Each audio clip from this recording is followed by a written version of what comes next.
اللہ الرحمن الرحیم۔ السلام علیکم ناظرین، اپنی نیکسٹ ویڈیو کے ساتھ آپ کو ویلکم کرتا ہوں۔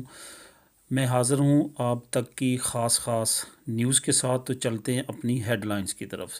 سب سے پہلے ہم بات کریں گے کہ اب تک جو 2020 میں یو کے نے کتنے کریمنلز کو ڈپورٹ کیا اور ان میں سے کون کون سی کیٹیگریز تھیں، کون کون سے موسٹ کریمنلز لوگ تھے جن کو ڈپورٹ کیا۔ اس کے بعد ہم بات کریں گے کہ کس طرح سے لوگ انگلینڈ کو چھوڑ کے چلے گئے اور ان کی کتنی تعداد تھی۔ اور تیسرے نمبر پہ بات کریں گے نواز شریف کے بارے میں کہ نواز شریف کی تمام جائیداد ضبط کر لی گئی ہے، لیکن کون سی جائیداد، اس پہ بات کریں گے۔ اور آخر میں بات کریں گے پریٹی پٹیل کی معافی پہ۔ سب سے پہلے بات کرتے ہیں کریمنلز کی۔ جیسا کہ آپ جانتے ہیں کہ آج سے تقریباً 1 مہینہ پہلے پورے یو کے میں اور پوری دنیا میں جو بلیک کمیونٹی تھی اور ان کی اداکار، گلوکار، اس طرح کے جو لوگ تھے، انہوں نے کافی زیادہ پریٹی پٹیل کے خلاف سوشل میڈیا پہ ایک ہائپ کریٹ کی کہ یہ جمائکا کے کریمنلز کو ڈپورٹ نہ کر سکے، لیکن پریٹی پٹیل ان میں سے کافی زیادہ کو ڈپورٹ کرنے میں کامیاب رہی۔ لیکن اب ایک نئی ڈیٹیل سامنے آئی ہے، کچھ نئے اعداد و شمار سامنے آئے ہیں کہ جو یو کے ہے یہ تقریباً سارا سال ہی ہر مہینے سینکڑوں کے حساب سے لوگوں کو ڈپورٹ کرتے رہے ہیں۔ ٹوٹل جو تعداد کریمنلز کی یو کے نے ڈپورٹ کی ہے 2020 میں، وہ بنتی ہے 4000، جس میں 132 ایسے لوگ تھے جنہوں نے مرڈر کیا تھا۔ اس کے بعد 400 لوگ ایسے تھے جنہوں نے ڈرگز وغیرہ کے معاملات میں اور اس طرح کے ڈرگز کے لارڈ تھے، اس طرح کی جیسے ڈان ٹائپ ہوتے ہیں، ایسے لوگ تھے جو کہ موسٹ وانٹڈ تھے، ان کو ڈپورٹ کیا ہے۔ اس کے بعد 700 لوگ ایسے تھے جو ریپسٹ تھے، ان کو ڈپورٹ کیا ہے۔ اس کے علاوہ جو لوگ تھے وہ بھی کریمنل تھے، لیکن مختلف معاملات میں، کوئی رابری میں، کوئی ڈاکے چوری میں، اس طرح کے زیادہ لوگ تھے جو کہ ان کو پکڑ کے 4000 ٹوٹل تعداد ہے جن کو ڈپورٹ کیا گیا 2020 میں۔ تو یہ جو بعد میں 23 کیے گئے تھے جمائکا کے، یہ بھی انہی میں شامل ہے۔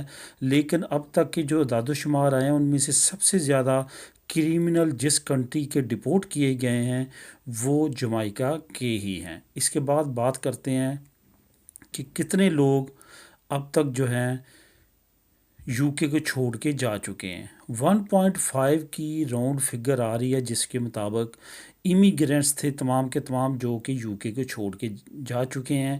ان میں سے وہ لوگ تھے جن کی ڈبل نیشنلٹی نہیں تھی، وہ یو کے میں نہیں رہ سکتے تھے۔ اور یہاں پہ یاد رہے کہ بہت سارے ایسے لوگ تھے جو ملٹی نیشنل اور انٹرنیشنل کمپنیز کے ملازمین تھے جن کے آفسز ٹرانسفر ہو چکے ہیں یورپی یونین میں۔ یہاں سے بے شمار کمپنیز ایسی ہیں جنہوں نے اپنے ہیڈ آفس چینج کر لیے ہیں، برسلز میں، فرینکفرٹ میں اور برلن میں، کیونکہ وہ پوری یورپی یونین کو کور کرنا چاہتے تھے۔ یورپی یونین ایک بڑی مارکیٹ ہے، اس وجہ سے بریکسٹ کے بعد انہوں نے اپنا ٹوٹل ہیڈ آفس اور تمام آفسز شفٹ کر لیے یورپی یونین کے ان بڑے شہروں میں۔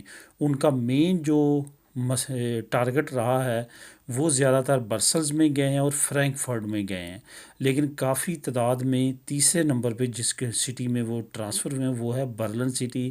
وہاں پہ بھی کافی ملٹی نیشنل اور انٹرنیشنل کمپنیز نے اپنے ہیڈ آفسز ٹرانسفر کیے ہیں لندن ٹو یورپی یونین۔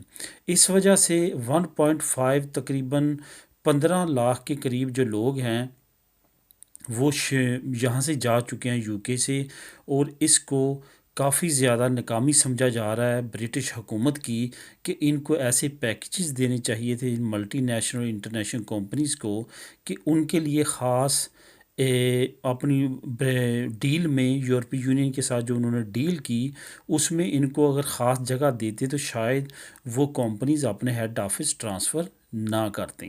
اس کے بعد آپ بات کریں گے نواز شریف کی کہ نواز شریف کی کون سی جائیداد کو ضبط کیا گیا ہے۔ یہ اس وقت کی بات ہے جب نواز شریف پنجاب کا وزیر اعلیٰ تھا اور جیو کا جو اس وقت کرتا دھرتا ہے میر شکیل الرحمان، وہ اس وقت جنگ گروپ کا جو تھا وہ ایڈیٹر تھا اور مالک تھا۔ اس وقت نواز شریف نے اس کو تحفے میں سینکڑوں کنال جگہ پلاٹس کی صورت میں دی، جو اس وقت کروڑوں کی تھی اور اب اربوں کی ہو چکی ہے۔ اس میں یہ بھی لحاظ نہیں کیا گیا کہ اس ایریاز میں جو گلیاں بازار تھے، جو پارکس تھے، جو قبرستانوں کی جگہ تھی، وہ بھی اس کو الاٹ کر دی گئیں، جس پہ نیب نے بار بار اس کو بلایا نواز شریف کو، لیکن وہ اشتہاری قرار دیا جا چکا ہے۔ اس کے بعد اب نواز شریف کی تمام جائیداد جو منقولہ اور غیر منقولہ ہے پاکستان کے اندر، وہ ضبط کرنے کے آرڈر دیے گئے ہیں نیب کی عدالت کی طرف سے، اور لاہور نیب نے یہ فیصلہ سنایا ہے۔ یہ قابل ذکر ہے کہ اس کے ساتھ ساتھ جو اس وقت کا پٹواری تھا، جو تحصیلدار تھا، اور باقی جو تمام اس وقت دور کے ملازمین تھے، ان کو بھی طلب کر کے ان پہ بھی جرمانہ، اور کچھ کی ڈیتھ ہو چکی ہے اور باقی جو زندہ ہیں ان پہ جرمانہ اور ان کو سزائیں سنائی گئی ہیں۔ لیکن یہاں پہ ایک بات قابل ذکر ہے کہ نواز شریف نے اپنی جائیداد پاکستان میں نہ ہونے کے برابر بنائی ہے۔ جتنی جائیداد نواز شریف کی پوری دنیا کے مختلف ممالک میں ہے، اس کو کوئی پرواہ نہیں ہے کہ وہ پاکستان کی جائیداد بے شک ضبط ہو جائے۔ اب اس نے اتنا مال اور اتنا حرام کا پیسہ اکٹھا کر لیا ہے کہ اب اس کو فرق نہیں پڑتا کہ پاکستان کی جائیداد رہے یا نہ رہے۔ اس کے بعد اب بات کریں گے پریٹی پٹیل کی۔ پریٹی پٹیل، آپ کو پتہ ہے کہ جیسے کہ میں نے لاسٹ 2-3 دن سے ایک نیوز شیئر کرتا آ رہا ہوں کہ تقریباً 4,000 لوگوں کا ڈیٹا جو ہے وہ ضائع ہو چکا ہے پولیس ریکارڈ سے، جس میں جو اسائلم سیکرز، امیگرینٹس، اس کے علاوہ پولیس کے اپنا ریکارڈ جو انہوں نے اریسٹ کیے ہوتے ہیں لوگ، ان کے وارنٹ کا ریکارڈ، اس کے ساتھ ساتھ ہائی کریمنلز کا ریکارڈ بھی ضائع ہوا ہے، جس پہ کافی زیادہ کریٹیسائز کیا گیا پریٹی پٹیل اور ہوم آفس کو۔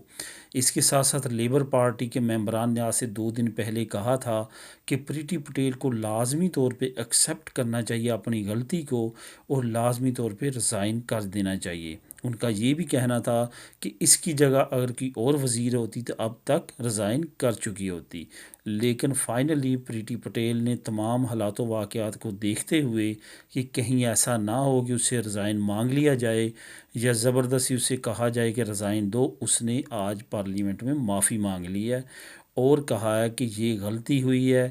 وہ اس چیز سے انکاری ہے کہ یہ ہیومن ایرر ہے، وہ کہتی ہے کہ یہ سسٹم کا ایرر ہے، لیکن وہ کہہ رہی ہے کہ ان قریب اس کو ریٹریٹ کر لیا جائے گا، اور بہت زیادہ بڑے لیول کے انجینئرز اور پولیس ڈپارٹمنٹ کا آئی ٹی پورا ڈپارٹمنٹ اس کے پیچھے لگا ہوا ہے، اور ان قریب ان تمام ریکارڈ کو واپس کر لیا جائے گا۔ اب آنے والے وقت میں پتہ چلے گا کہ تمام ریکارڈ یہ واپس ہوتا ہے یا نہیں ہوتا، یا پریٹی پٹیل کو ایک مرتبہ پھر معافی مانگنی پڑتی ہے یا ریزائن دینا پڑتا ہے۔ یہ آنے والے وقت میں پتہ چلے گا۔ دوستو، یہ تھی نیوز جو آپ لوگوں کے ساتھ میں نے شیئر کرنی تھی۔ امید ہے آپ کو پسند آئی ہوگی۔ لازمی طور پہ اپنی آراء سے آگاہ کیجیے گا۔ ملیں گے اپنی نیکسٹ ویڈیو میں نئی نیوز، نئی انفارمیشن کے ساتھ۔ اللہ حافظ۔